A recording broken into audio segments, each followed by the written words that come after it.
ठीक। अच्छा, इधर हम कोशिश कर रहे हैं कि अफ़गानिस्तान के साथ हम नॉर्मलाइजेशन की तरफ जाएं। इसहाक डार साहब विज़िट करते हैं, साल के आगाज़ में सादिक साहब जाते हैं, मोहम्मद सादिक साहब, फिर चाइना आता है, दरमियान में ट्राइलेटरल हमारे मुज़ाकरात होते हैं, बातचीत होती है, और अभी अभी मॉस्को कॉन्फ्रेंस डायलॉग का इनेकाद वहाँ किया जाता है जिसमें इंडिया भी शरीक होता है, और वो असल में अमेरिका को मैसेज देते हैं कि यहाँ कोई फुटप्रिंट्स ऐसे गैर मुल्की बर्दाश्त नहीं किए जाएंगे बगराम एयरबेस के कॉन्टेक्स्ट में। वहाँ से अमीर मुत्तकी अफ़गान वज़ीर ख़ारिजा दिल्ली ट्रैवल करते हैं, उन्हें स्पेशली इस्तिस्ना दिया जाता है इस ट्रैवल के लिए। पहले तो वो पाबंदियों के ज़ेरे असर नहीं कर सकते थे सफ़र। उनका दिल्ली का विज़िट, वो भी इतना तवील, आपके ख्याल में एजेंडे का ऐलान नहीं किया गया, तो असल एजेंडा क्या है अफ़गानिस्तान का इंडिया विज़िट? बिल्कुल, देखिए अफ़गानिस्तान को भी तो सपोर्ट चाहिए ना, तो इंडिया ही दे सकता है। इंडिया को चाहिए कि वहाँ से उनका एक फुट होल्ड था, वो चाहते हैं कि उनका फुट होल्ड वापस आए जो करज़ई के ज़माने में था। तो इसलिए जब से तालिबान आए तो इंडिया को तो कोई घास नहीं डाल रहा था ना। अब दोनों के इंटरेस्ट जो हैं इकट्ठे हो गए पाकिस्तान को लेके, अगेंस्ट पाकिस्तान, और इसलिए अब उठ के चले गए हैं वहाँ, और वहाँ उनकी खातिर हो रही है और हर किस्म की चीज़ ऑफ़र हो रही है, एम्बुलेंसेस ऑफ़र हो रही हैं, और हथियार भी, अगर हथियार की जरूरत नहीं है, पैसे और किसी फिर ये कि जी आप भेजें, यहाँ एजुकेशन होनी है, ये होना है, वो होना है। सो ये सारा कुछ अब, और ये बेसिकली जो अफ़गानिस्तान वाले हैं ना जी, ये लेवरेजिंग कर रहे हैं। अच्छा, ये पाकिस्तान को पुट ऑफ करने के लिए कि अगर आप ज़्यादा प्रेशर डालेंगे तो हम और ज़्यादा दोस्ती कर लेंगे। इट्स दैट, क्योंकि इंटरेस्ट उनका भी, इंडिया का भी वही है और टीटीपी का भी वही है ना कि सिपेक ना चले, पाकिस्तान को दोनों बॉर्डर्स के ऊपर तंग किया जाए, कमज़ोर किया जाए, लड़ाई झगड़े किए जाए। तो आई थिंक ये संजीदा है मसला, और क्योंकि अमेरिका का भी इंटरेस्ट है ना अफ़गानिस्तान के अंदर, क्योंकि अमेरिका भी चाहता है कि वहाँ जो IS है उसको ख़त्म किया जाए, बिकॉज दे फील के IS जो है वो आउटसाइड अफ़गानिस्तान भी ऑपरेशंस कर सकती है। वहाँ अमेरिका, रशिया, पाकिस्तान सब एक ही पेज पे हैं। तो अब आगे आप चलते जाएं, देखें क्या होता है। लोग ये कहेंगे कि ये जो अटैक हुई है काबुल के अंदर, और जिस तरीके की ज़ुबान इस्तेमाल की है DG साहब ने, इट्स क्वाइट क्लियर कि we are very serious and हम नहीं छोड़ेंगे। आपको पता है, मैंने आपको पिछले हफ्ते शायद प्रोग्राम में मैंने आपसे कहा था कि अब देखिएगा सूनर और later regime change in Afghanistan. जी, याद है आपको? बिल्कुल, ये कहा regime change. Mullah Hebatullah, because देखिए ये जंग तो नहीं कर सकते ना तालिबान के साथ, फुल फ्लैश वॉर तो नहीं हो सकती, वो तो अमेरिका नहीं कर सका, तो ये कहाँ करेंगे जी।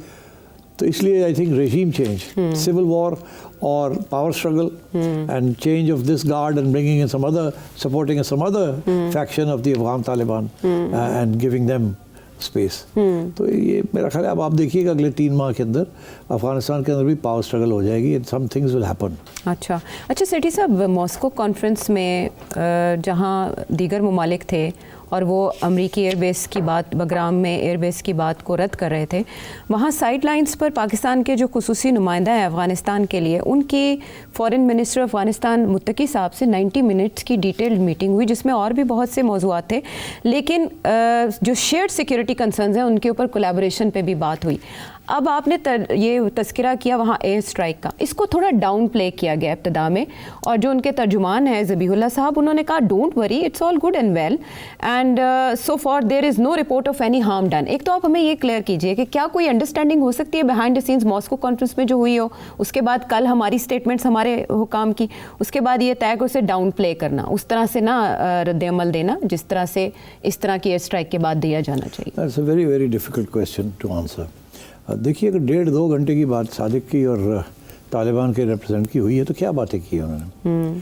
अब 2 ही बातें हो सकती हैं कि एक तो उनको समझाने की कोशिश की है हमने जी, और जो उसके बाद उठ के वो इंडिया चले गए, ठीक है ना। दूसरा ये है कि उन दोनों ने अग्री किया कि जी हम अब TTP को टारगेट करेंगे जी, और आप फिर ज़्यादा शोर नहीं डालेंगे। ये 2 ही चीज़ें हो सकती हैं जी। मगर ये जो इंडिया उठ के चले गए ना, इससे लगता है ऐसे है कि हमने कोशिश की उनको समझाने की, वो नहीं समझे जी। अच्छा, वो सुनते रहे, हाँ करते रहे, फौरन उठ के फिर इंडिया चले गए। दैट मीन्स कि either we were very successful, उन्होंने कहा ठीक है जी, हम विल, तुसी मारना मारो किसी ਨੂੰ ਤੇ ਅਸੀਂ नहीं कुछ कर दे जी, या तो ऐसी कि सुन ली सारी बात और आगे से ज़्यादा जवाब नहीं दिए, और उसके बाद उठ के इंडिया चले गए, और अब अपने वो इंडिया के साथ हमदर्दी शो कर रहे हैं और इंडिया के साथ एग्जिस्टेंस लेंगे उनकी।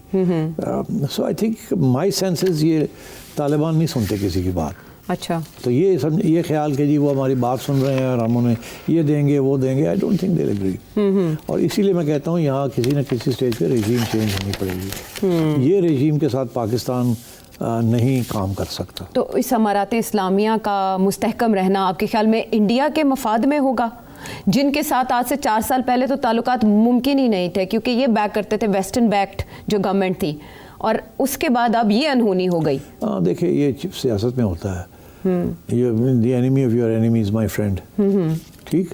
तो ये उसी किस्म की चीज़ है। अच्छा, मैं इंडिया तालिबान को कल्टीवेट कर रहा है, तालिबान इंडिया को कल्टीवेट कर रहे हैं। वाई? बिकॉज पाकिस्तान दोनों is enemy of both.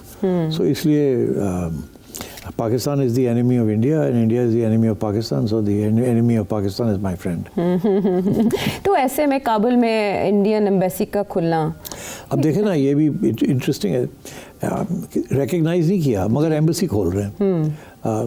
Embassies तो खुलती हैं जब आप रिकग्नाइज कर लेते हैं, मगर इस तरीके से तो चाइना ने भी किया ना, ऐसे एम्बेसी खोल ली है वहाँ मगर रिकग्नाइज नहीं किया। तो ये पहला कदम होता है।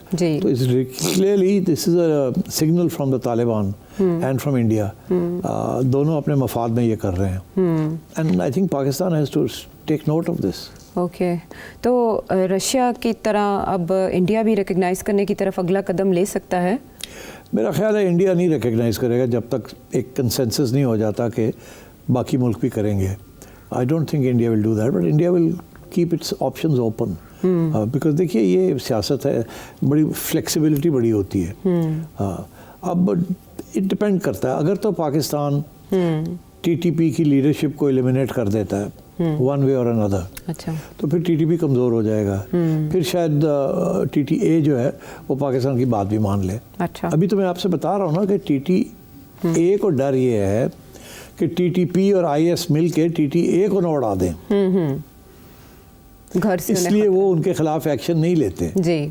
उन्हें पता है कि हमने एक्शन लिया तो हमारे अंदर लड़ाई झगड़े शुरू हो जाएंगे और हमारे लोग जो हैं शायद छोड़ दें हमें, they may go to the more militant people. तो अब अभी इस दफ़ा अभी डिस्कशन हुई है कि India will support the Afghan cricket team. India तो काफ़ी अरसे से अफगान क्रिकेट टीम को सपोर्ट कर रहा है। It's a second home for them.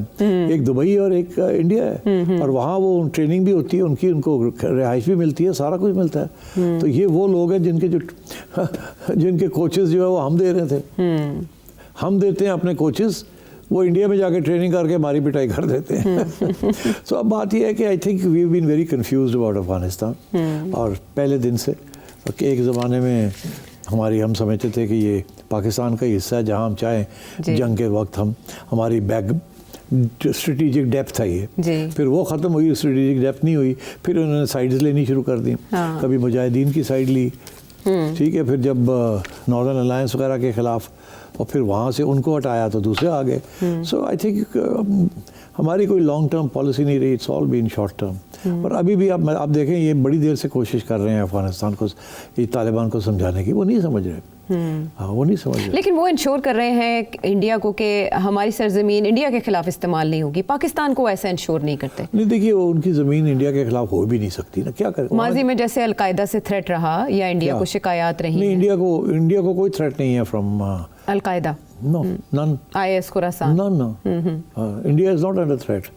हमें थ्रेट है, वो हमारे खिलाफ है ना। वो कहते हैं ये इस्लामी मुल्क नहीं है, इसमें हमने अपना झंडा और इस्लाम का लगाना है। सो इसलिए I think, and also because एक परसेप्शन है ना कि हमारी दोस्ती बड़ी अमेरिकनों के साथ। इंडिया की तो नहीं, कभी भी नहीं रही। वो तो अब जाके India was trying to get friendly with America, और देखो उनके साथ क्या हुआ है। हमारा तो पूरा तारीख का एक रिकॉर्ड है। So unfortunately Afghanistan has been mishandled from day one by our hybrid regimes.